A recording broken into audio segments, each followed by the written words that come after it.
नमस्कार साथियों। आज हम पढ़ेंगे वर्ण का पार्ट 2।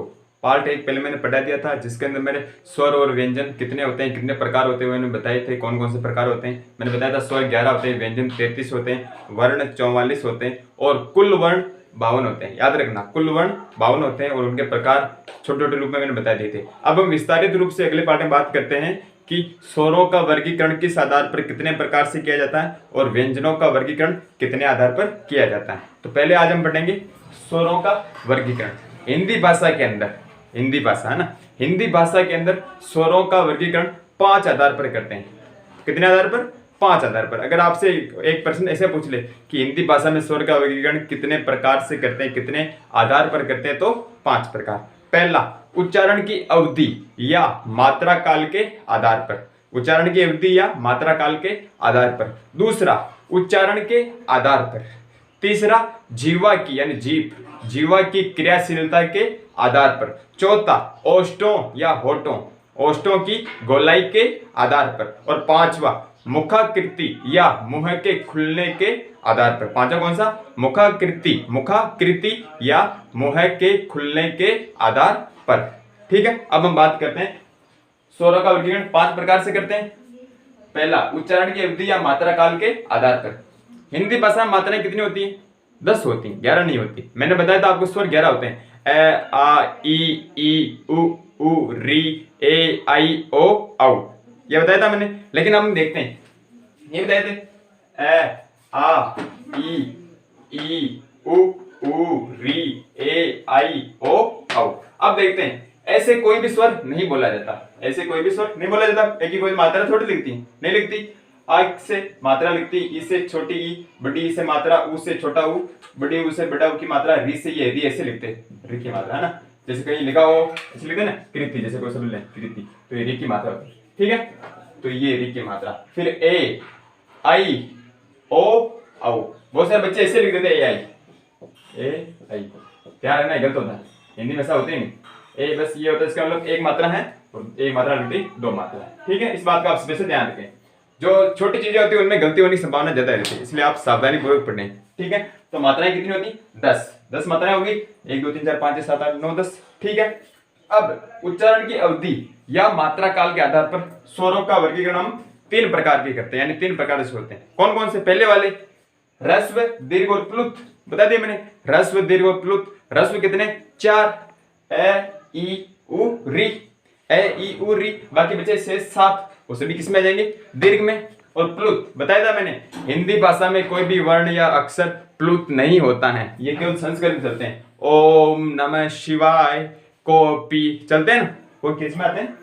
इसमें। ठीक है, दूसरा वर्गीकरण उच्चारण के आधार पर।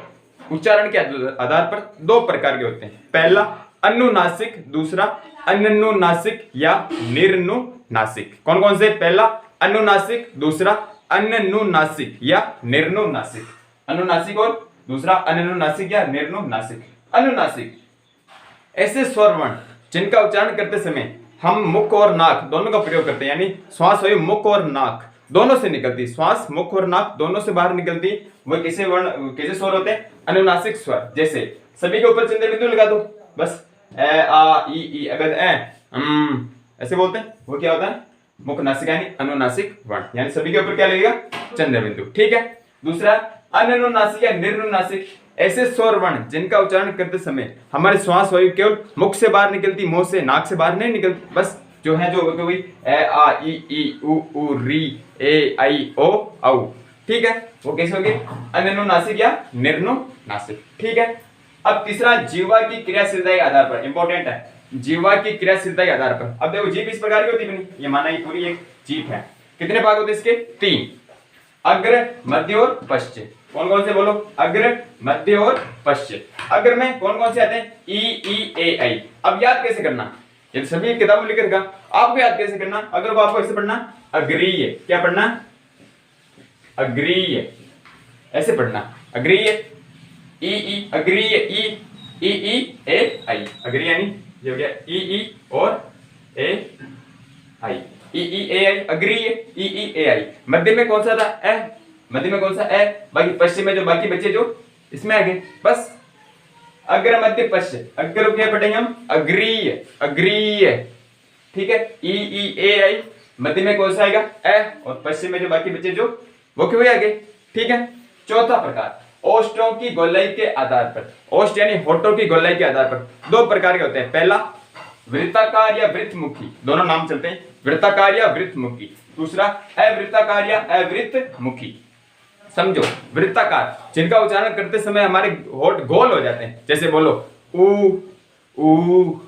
ओ आउ, होठ गोल हो रहे हैं, असली बात नहीं, होठ गोल हो रहे हैं, तो ये चारों अक्षर क्या हो गए, वृत्ताकार, चारों वर्ण क्या हो गए, वृत्ताकार, ऊ ओ औ। और अवृत्ताकार अवृत्तमुखी, जिनका उच्चारण करते समय हमारे होठ गोल नहीं होते, बाकी बच्चे जो सभी किसमें आ गए, शेष अवृत्ताकार या अवृत्तमुखी। सरल है।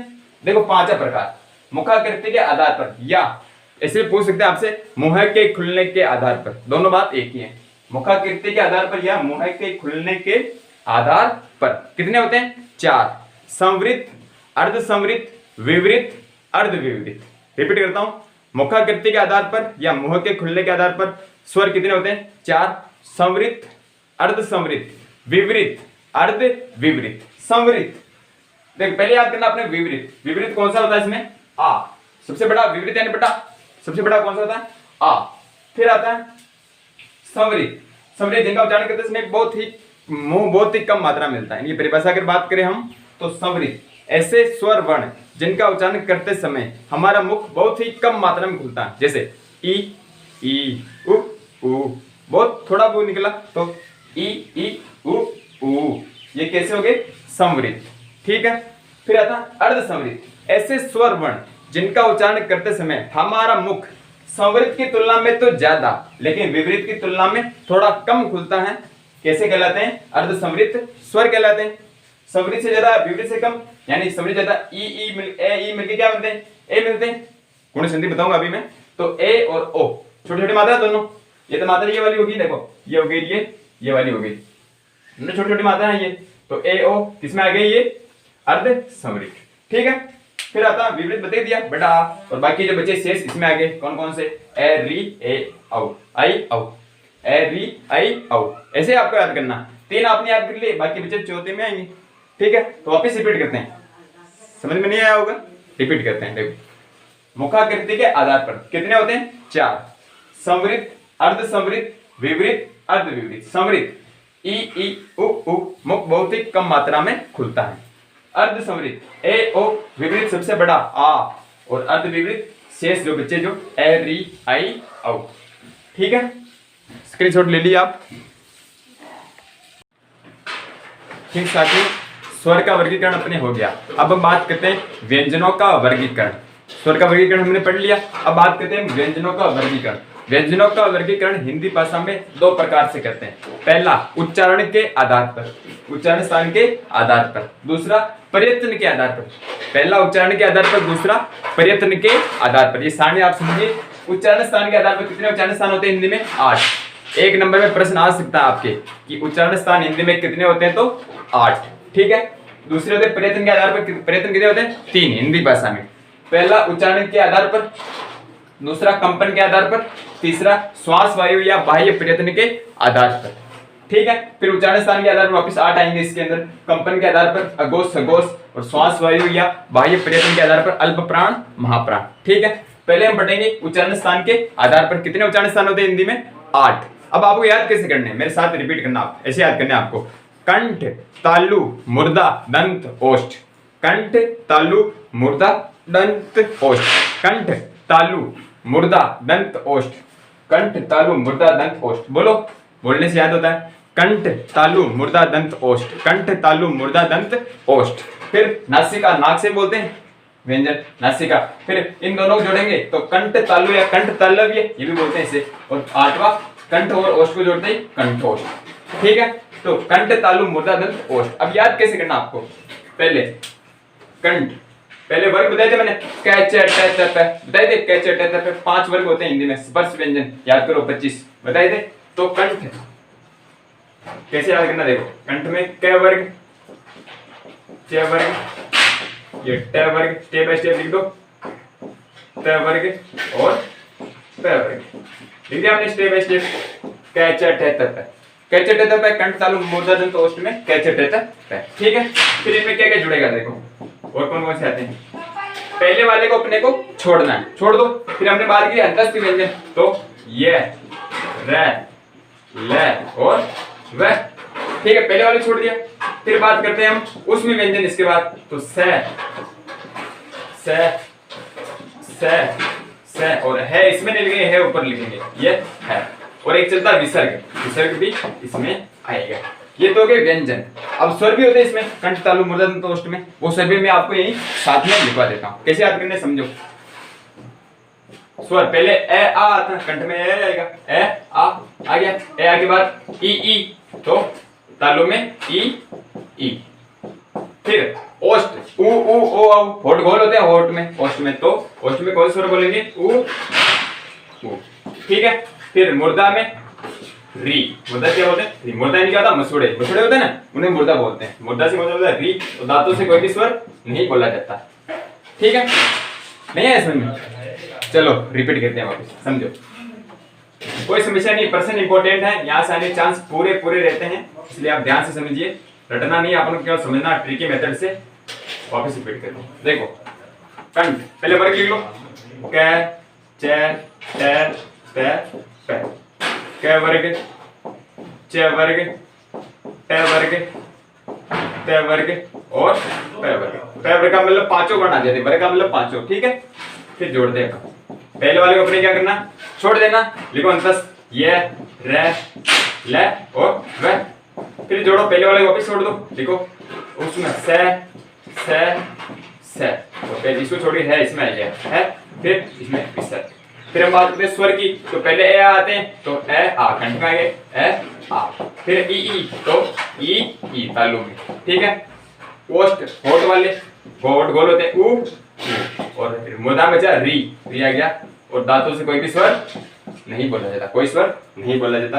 कंठ तालु मूर्धा दंत ओष्ठ, इससे बात प्रश्न नहीं आएगा। जैसे प्रश्न आ गया, मैं बता दूं कैसे आते हैं प्रश्न। जैसे प्रश्न आ गया, माना कि मैक का उच्चारण स्थान निम्न में से कौन सा है। चार ऑप्शन है, कंठ तालु मूर्धा ओष्ठ। तो मैं पे फे बे बे मैंने कहा था, अगर आपको ए आ याद नहीं है तो फिर आपके वर्ण समझ में नहीं आएंगे। ए आपको क्रम वाइज याद होने चाहिए, क्रम से, लगातार क्रम से। ठीक है, तो पे फे बे बे मैं कौन से वर्ग में आता, पे वर्ग में, तो मैं का उच्चारण स्थान क्या होगा, ओष्ठ। ठीक है, इसी प्रकार प्रश्न आते, कोई भी ले लो। जैसे बोल थे वर्ग कौन सा, दंत, तो थे किसमें आएगा, दंत में। ठीक है, बाकी ईश्वर पूछे तो मैंने आपको समझा दिया। अगर आपके समझ में नहीं आई, वीडियो 2 या 3 बार देख लेना। ठीक है, नासिका प्रत्येक वर्ग का पांचों वर्ण, प्रत्येक वर्ग का पांच, जैसे क ख ग अंग है पांचों वर्ण, तो प्रत्येक वर्ग का पांचों वर्ण अपनी नाक से बोला जाता है। बोल के देख लेना, नाक से बोला जाता है। तो प्रत्येक वर्ग का पांचों वर्ण है, इसमें कौन कौन से देखो,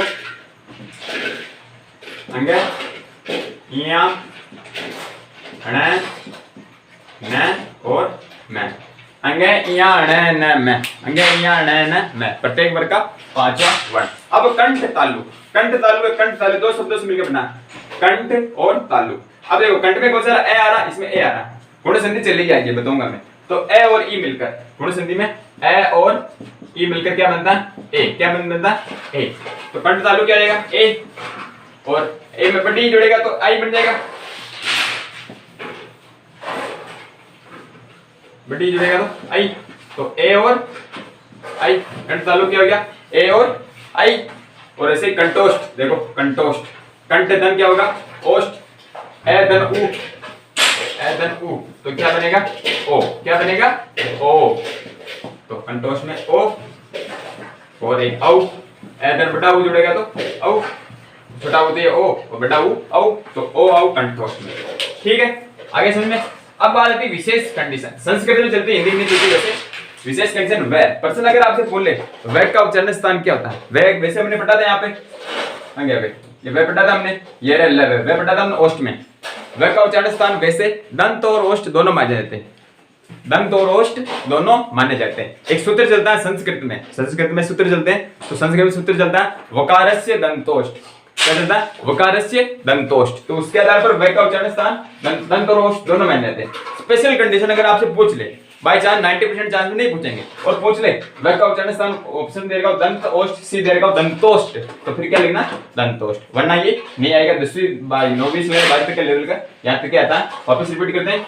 कंठ तालु मुर्दा दंत ओष्ठ, कंठ तालु मुर्दा दंत ओष्ठ, फिर नासिका, फिर कंठ तालु या कंठ तालु भी दोनों जोड़ देंगे, फिर कंठ ओष्ठ, कंठोष्ठ ओ औ, जिसका कंठ तालु का ए आई और कंठोष्ठ का ओ औ। ये अगर आप रीड की तैयारी करें स्पेशल, तो रीड के लिए आपको याद करने, इसके लिए सूत्र भी याद करने पड़ते हैं, क्योंकि वो सूत्र संस्कृत में काम आते हैं। जैसे कंठ का सूत्र होता है अकु है विसर्जनीयानाम कंठ है, अकु है विसर्जनीयानाम कंठ है। तालु का होता है इच्छु यसा नाम तालु, मुर्दा होता है ऋतु रसानाम मुर्दा, दंत का होता है लृतु लसानाम दंता, लृतु लसानाम दंता, और ओष्ठ का होता है उपपदमानीया नाम ओष्ठो, उपपदमानीया नाम ओष्ठो। वो संस्कृत हिंदी में समान रूप से चलते हैं। अगर आपने वैसे याद कर रखे तो भी बहुत अच्छी बात है, कोई गलती नहीं, लेकिन रीड वालों को छोड़कर पटवार, SI, high court, LDC, BSTC, PTT, उन बच्चों को याद नहीं होते, तो उसके लिए मैंने आपको एक तरीका बता दिया। 2 या 3 बार आप वीडियो रिपीट करना, देखना, याद आएंगे। अब हम बात करते हैं प्रयत्न के आधार पर 3 प्रकार होते हैं, उच्चारण स्थान के आधार पर 8, कंपन के आधार पर अघोष, सघोष, और श्वास वायु या बाह्य प्रयत्न के आधार पर अल्प प्राण, महाप्राण। तो स्क्रीनशॉट ले लीजिए आप। ठीक साथियों, अब हम व्यंजन का वर्गीकरण दूसरे आधार पर पढ़ते हैं, प्रयत्न के आधार पर। पहला पढ़ लिया उच्चारण स्थान के आधार पर 8 बता दिया मैंने, कंठ तालु मुर्दा दंत ओष्ठ, नासिका, कंठ तालव्य, कंठोष्ठ। ठीक है, दूसरा प्रकार अपना प्रयत्न के आधार पर। कौन सा? प्रयत्न के आधार पर। प्रयत्न के आधार पर पहला है उच्चारण के आधार पर। कौन सा? उच्चारण के आधार पर। यहाँ उच्चारण स्थान कितने होते हैं? 8। यहाँ भी कितने हैं? 8। वहां भी 8 थे, यहाँ भी 8 है। कौन कौन से 8? पहले नाम पढ़ो उनके। स्पर्शी व्यंजन। कौन से? स्पर्शी। स्पर्श व्यंजन नहीं है, स्पर्श व्यंजन हमने पहले पढ़ चुके हैं। क च ट त प, प्रत्येक वर्ग के 5 वर्ण यानी स्पर्श व्यंजन कितने थे? 25। स्पर्श व्यंजन 25 थे, वो पहले पढ़ चुके हैं। यहाँ बात करें हम स्पर्शी व्यंजन। कौन से व्यंजन? स्पर्शी व्यंजन। दूसरे संघर्षी व्यंजन। तीसरे स्पर्श संघर्षी। चौथे नासिकीय व्यंजन, नासिका नाक से। पांचवा उत्क्षिप्त या ताड़न जात, पहले बता चुका हूं मैं। और फिर पार्श्विक व्यंजन, फिर प्रकंपित या लुंठित व्यंजन, और अंतिम संघर्षहीन व्यंजन। देखो स्पर्शी व्यंजन कौन कौन से होते हैं? स्पर्शी व्यंजन प्रत्येक वर्ग का, एक वर्ग में 5 वर्ण होते हैं, ध्यान रखना है ना। एक वर्ग में 5 वर्ण, प्रत्येक वर्ग के प्रथम 4 वर्ण, लेकिन च वर्ग को छोड़कर। कौन से वर्ग को छोड़कर? च वर्ग को छोड़कर। च छ ज ज छोड़कर ना, च छ ज ज उनको छोड़कर, बाकी 4 प्रत्येक वर्ग के 4 वर्ण यानी 4 चौक 16। कितने हो गए ये? 16। आया नहीं है? ऐसे समझो। देखो ये च को छोड़ दो, बाकी पहला कौन सा? क ख ग ग। च को छोड़ दिया, क च ट ठ ड ट ट क च ट त और प। तो कर लो त थ द ध त थ द और प थ द ध। ये हो गए 16। 4 चौक 16। तो स्पर्शी व्यंजन कितने हैं? 16। अगर आपसे एक नंबर का प्रश्न आ जाए, हिंदी भाषा में या हिंदी वर्णमाला में स्पर्श व्यंजन कितने होते हैं? स्पर्श व्यंजन 25 और स्पर्शी व्यंजन, स्पर्श वर्ण या स्पर्श व्यंजन से पूछेगा तो स्पर्श वर्ण 25 और स्पर्शी व्यंजन तो 16। कितने होते हैं? स्पर्शी व्यंजन 16। ठीक है, बस समझा दिया मैंने। ये तो प्रत्येक वर्ग के प्रथम 4 वर्ण, लेकिन 6 वर्ग को छोड़कर कितने हो गए? 16। अब संघर्षी व्यंजन, उसमें व्यंजन होते हैं स है, वही क्या होते हैं? संघर्षी व्यंजन। तो लिख लो स और स्पर्श संघर्षी। जो 6 वर्ग हमने छोटे 4 वर्ण, वो इसमें आएंगे स्पर्श संघर्षी। च छ ज और ज, छ छ ज ज। नासिकीय व्यंजन पहले बता दिया, प्रत्येक वर्ग का 5 वर्ण नासिकीय व्यंजन आता है। अगर प्रश्न आपसे पूछ ले, ध्यान से सुनना, अगर आपसे प्रश्न पूछ ले कि कोई भी वर्ण आगे से हण है, तो हण पहले भी आता है। प्रत्येक वर्ग के 2 उच्चारण स्थान होते हैं, प्रत्येक वर्ग के 5 वर्ण के, लेकिन हमको वरीयता किसको देनी? नासिका को। तो प्रत्येक वर्ग का 5 वर्ण किसमें आएगा? नासिकीय व्यंजन। तो लिख लो अंग, इया, हण, न और मैं। वो क्यों? वही है पहले पढ़े हमने जो। ठीक है, उत्क्षिप्त ताड़न जात बता दिया था मैंने। हड़ा और ड, नीचे नुक्ता चिन्ह लगेगा बस, हड़ा और ड, उत्क्षिप्त ताड़न जात। पार्श्विक व्यंजन पिछली बार पटवार में आया था ये। पार्श्विक व्यंजन। पार्श्व का अर्थ होता है बगल। क्या होता है? बगल। यानी ऐसे वर्ण जिनका उच्चारण स्थान करते समय हमारी श्वास वायु मुख के बगल से होकर निकलती, बीच में से नहीं, बगल से होकर। पार्श्विक, जैसे ल बोल के देखना, निकलती है, और नहीं निकले तो भी अपने को याद करना बस। ठीक है, तो पार्श्विक व्यंजन ल, पार्श्विक व्यंजन ल। पार्श्विक व्यंजन कौन सा है? ल। तो पार्श्विक व्यंजन कौन सा है? ल। ठीक है। प्रकंपित या लुंठित, दोनों नाम चलते हैं। प्रकंपित या लुंठित, ऐसा व्यंजन जिसका उच्चारण करते समय हमारी जीवा कंपन करती है। कंपन बोलो, रे रे बोलो, रे रे बोलते जीवा कंपन कर रही है। तो प्रकंपित या लुंठित कौन से होते हैं? व्यंजन कौन सा होता है? केवल रे। और संघर्षहीन व्यंजन जो बच गया कौन सा बचा? ये और वह। बोल के देखो, ये वह, कोई संघर्ष नहीं करना, तो ये संघर्षहीन व्यंजन। तो स्पर्शी व्यंजन कितने होते हैं? 16। प्रत्येक वर्ग का चौथा वर्ण च वर्ग को छोड़कर। संघर्षी व्यंजन स है। स्पर्श संघर्षी च छ ज ज। नासिक व्यंजन प्रत्येक वर्ग का पांचवा वर्ण उत्क्षेपी हड़ा और ड। पार्श्विक व्यंजन ल। और प्रकंपित या लुंठित व्यंजन र, कंपन करती है। ठीक है। और संघर्षहीन व्यंजन य व। स्क्रीनशॉट ले लीजिए आप। ठीक दोस्तों, अब दूसरा और तीसरा वर्गीकरण, प्रयत्न के आधार पर दूसरा तीसरा वर्गीकरण, कंपन के आधार पर, और एक श्वास वायु या बाह्य प्रयत्न के आधार पर। Very very very important. अगर वर्ण टॉपिक से सबसे कठिन प्रश्न कहीं से उठता है तो यही से उठता है। अघोष सघोष अल्पप्राण महाप्राण। कंपन के आधार पर अघोष सघोष। कंपन के आधार पर कौन से? अघोष सघोष। बोलो, अघोष सघोष। फिर श्वास वायु या बाह्य प्रयत्न के आधार पर अल्पप्राण महाप्राण। श्वास वायु या बाह्य प्रयत्न के आधार पर कौन से? अल्पप्राण महाप्राण। बोला करो, फिर याद होगा। अल्पप्राण महाप्राण। तो प्रश्न आता है ये कौन सा वर्ण होता है, ये कौन सा, अघोष में कौन सा है, सघोष में कौन से। कोई भी टीचर चाहे कितने अच्छा पढ़ा ले चीज को, ये बच्चे भूल जाते हैं, क्योंकि लिखा देता है मैटर किताब का कि आप ऐसे याद करो, लेकिन बच्चे भूल जाते हैं। मैं आपको कोशिश करता हूँ कैसे आपको याद करना। अगर आपको तरीका अच्छा लगे तो आप ऐसे याद करना, और जो भी चीज मैं आपको लिखा रहा हूँ आप नोट्स बनाना उसके, और पुराने पेपर देखना प्रश्न बैठते नहीं बैठते। और अगर आपको कोई डाउट हो तो आप मुझे पूछ लेना, कोई दिक्कत नहीं, मैं ये कहीं हूँ, कमेंट कर देना। ठीक है। तो देखो याद कैसे करना अपने को। कंपन के आधार पर अघोष सघोष, अघोष सघोष। और श्वास वायु या बाह्य प्रयत्न के आधार पर अल्पप्राण महाप्राण। अब देखो प्रत्येक वर्ग में 5 वर्ण होते हैं, 5 ही होते हैं। तो प्रत्येक वर्ग का पहला दूसरा वर्ण कौन सा? पहला दूसरा, जैसे क ख च छ ट थ प फ, ये है ना। प्रत्येक वर्ग का पहला दूसरा वर्ण प्लस उसमें व्यंजन स बस स इसमें आ गए अघोष में, बस। अब बच्चे जो इसमें लिख दो, पहला दूसरा वर्ण हमने लिख लिया, बच्चा कौन सा? तीसरा चौथा पांचवा वर्ण, तीसरा चौथा पांचवा वर्ण। फिर अंतस्थ व्यंजन य र ल और व। ठीक है। फिर स्वर भी रहेंगे ना अपने, स्वर, सभी स्वर। तो सभी स्वर किसमें आते हैं? सघोष। स सघोष से सभी स्वर, से स्वर है। ठीक है। तो सघोष में सभी स्वर, सघोष में सभी स्वर। ठीक है, ये हो गए। अब देखो इसको भी ऐसे याद करना। अब इसमें कितने थे? अल्टरनेट चलेंगे समान। अब इसमें तीसरा चौथा पांचवा 3 वर्ण थे, इसमें 3 चलेगा अल्टरनेट। तीसरा चौथा पांचवा नहीं चलेगा, इसमें चलेगा पहला तीसरा पांचवा अल्टरनेट। कैसे? कौन सा? पहला तीसरा पांचवा वर्ण। बाकी वो कभी ये र ल लिख लो, ये र ल और व प्लस सभी स्वर, तो सभी स्वर यहाँ तक समान है, कोई दिक्कत नहीं। ठीक है। इसमें 2 वर्ण है, बाकी बचे 2 इसमें लिख दो। 1 3 5 हो गया, बचे कौन से? दूसरा और चौथा। तो लिख लो दूसरा और चौथा वर्ण, दूसरा और चौथा वर्ण प्लस उसमें व्यंजन स और से। अब एक व्यंजन दोनों में कॉमन मिलता है, कौन सा बचा? है, बच गया है। तो इन दोनों में कौन सा व्यंजन आता है? बस। संख्या गिन लो, अगर संख्या अगर आपसे पूछ ले तो 5 3 10, 10 से 3 ये तो हो गए 13, ये 5 से 15, 15 4 19, 19 से 16 11, 30, 30 से 1 है 31, कितने हो गए? 31। यहाँ 1 कम आ रहा है, इसमें नहीं आ रहा, तो ये कितने हो जाएंगे? 30। और इसमें 10 3 13 और 1 14, कितने हो गए? 14। ये हो गए। आया समझ नहीं आया? नहीं आया? एक बार वापस रिपीट करते हैं, कोई जल्दी नहीं, आराम से समझो। वापस रिपीट करता हूं, देखो।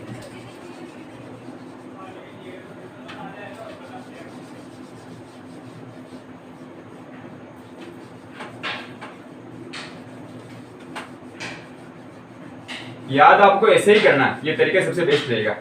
वरना फिर आप किताबों के चक्कर में भूल जाओगे। ये सबसे बेस्ट तरीका है। देखो अघोष वर्ण पहला दूसरा वर्ण ले लो, 1 2 वर्ण, ठीक है। फिर उसमें व्यंजन से, ठीक है, हो गए। बाकी बचे इसमें लिख दो 3 4 5 वर्ण, ठीक है। फिर बाकी लिख दो ये र ल व, फिर सभी स्वर इसमें आएंगे, से स्वर, सगो से स्वर, तो सभी स्वर क्या जाएंगे इसमें, सभी स्वर, ठीक है। अब अल्टरनेट चलेगा, इसमें 3 थे इसमें 3, लेकिन एक से चलेंगे, 1 3 5 1 प्लस बाकी को भी लिख दो सेम टू सेम, ये र ल व प्लस सभी स्वर, ओके, सभी स्वर। और इसमें बाकी बच्चे जो लिख दो 1 3 5 हो गए, बच्चा दूसरा चौथा, तो प्रत्येक वर्ग का दूसरा चौथा वर्ण प्लस ये से और बाकी दोनों में कोई एक प्लस चीज और क्या होती है। तो काउंटिंग कर लो 13, इसमें 31 कर लेना, इसमें 30, इसमें ज्यादा है तो इसमें कितने हो गए 14। वेरी वेरी वेरी इंपॉर्टेंट है, यहाँ से प्रश्न आता है, इसको आप 2 या 3 बार देखना तब जाके समझ में आता है। एक अंतिम चीज है, आप एक्स्ट्रा चीज आपको दिखा देता हूँ, लिख लो, आगे पूछने लगे हैं। आधुनिक वर्ण, ये वर्णमाला वर्षों चलती आ रही है, ये सही है, लेकिन बाई चांस अगर आपके कठिन पेपर मैंने ऐसे ही वगैरह में कठिन प्रश्न पूछे तो लिख लो, एक हेडिंग नोट गाइड नीचे लिख लेना, आधुनिक व्यंजन। ये 9वीं से 12वीं वालों में पढ़ना आधुनिक व्यंजन, है ना, कि कंपटीशन वाले बच्चों के लिए, विद्यार्थियों के लिए। आधुनिक व्यंजन 2 होते हैं, आधुनिक व्यंजन कौन कौन से, पहला और दूसरा। पहला तो होता है अपने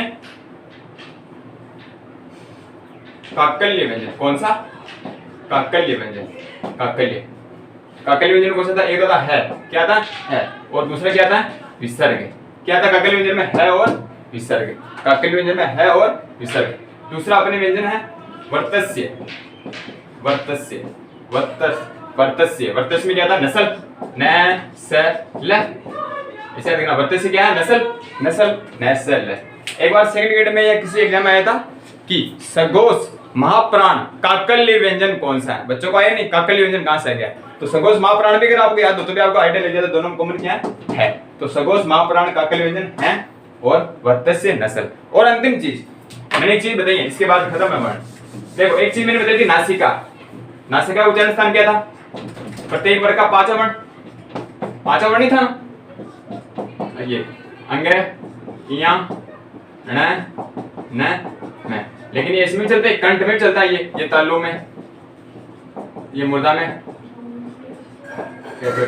मुर्दा चलते हैं, ये दंत और ये ओष्ठ, ये चलता नहीं चलता, तो दोनों उच्चारण स्थान ऑप्शन में आ गया, इया का या हणा का, मान लो हणा का आ गया, हणा का उच्चारण स्थान कौन सा है, पहला ऑप्शन आ गया उसमें मुर्दा, दूसरा नासिका, तीसरा दोनों में से उपयुक्त दोनों, तो आंसर क्या होगा, उपयुक्त दोनों। अगर ऑप्शन में केवल नासिका दे रखा तो नासिका होगा, अगर ऑप्शन में मुर्दा और नासिका दोनों दे रखे, तीसरा अलग ऑप्शन दे रखा जैसे कंठ दे रखा, तो फिर वही हम किसको देंगे, नासिका, यानी पहला आंसर अपना क्या होगा, नासिका। इस बात का आप स्पेशल ध्यान रखना। मेरी तरफ से ये टॉपिक खत्म है, अगर आपको कोई चीज समझ में नहीं आई हो आप मेरे कमेंट कर देना, ठीक है, और आपको कोई समस्या हो आप जरूर पूछना, और आप सभी से निवेदन है वीडियो को पूरा देखें, अधूरा ज्ञान नहीं ले, पूरा ज्ञान ले, आपके काम आएगा। और एक किताब आती छोटी सी आजकल बहुत सारी राइटरों की आती है, उसमें पुराने पेपर दे रखे हुए थे प्रत्येक टॉपिक के, वर्ण के, संधि, समास, उपसर्ग, प्रत्यय, वो किताब आप लाएं, अपने परचेस करें, और उस किताब से आप प्रश्न देखिए कि अपने मैंने जो वर्ण पढ़ाया उसमें से प्रश्न बैठ रहे हैं या नहीं बैठ रहे हैं, या बाहर से कोई प्रश्न आ रहा हो तो डिस्कस करेंगे, ठीक है। धन्यवाद, जुड़े रहिए मेरे साथ।